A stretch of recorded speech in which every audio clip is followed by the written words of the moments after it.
حضرت امام حسین رضی اللہ تعالیٰ عنہ غریبوں سے بڑا پیار کرتے تھے، بڑی محبت کرتے تھے، اور خود فرماتے تھے کہ ہم نے دنیا کو چھوڑ دیا، دنیا کی عیش و عشرت کو چھوڑ دیا، ہم آزمائش والے لوگ ہیں کہ ہم عیش و عشرت میں نہیں رہتے۔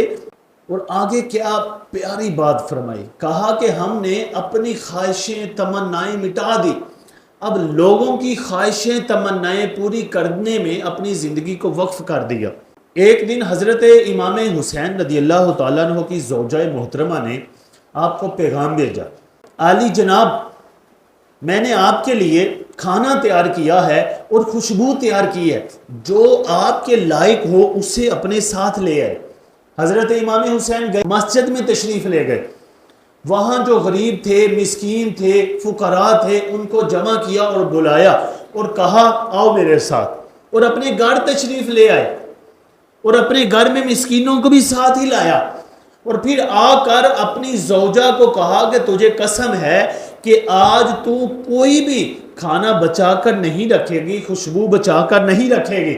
ان غریبوں ان مسکینوں کو لازمی کھلانا ہے۔ اس نے کہا کہ حضور آپ جیسے حکم کرو گے ویسے کروں گی۔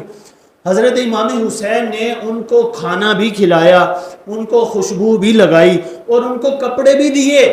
یعنی غریبوں اور مسکینوں کے ساتھ اتنا پیار کرتے تھے کہ جب ان کو کہا گیا کہ آپ ان کو ساتھ لائیں جو آپ کی شایان شائن ہیں، آپ کے لائق ہیں، تو آپ نے غریبوں کو ہی چنا، کیونکہ امیر جو ہے، امیر تو عیاشی کرتے رہتے ہیں، کھانا پینا رہنا سہنا ان کا تو خوبصورت اور اچھا رہتا ہی ہے۔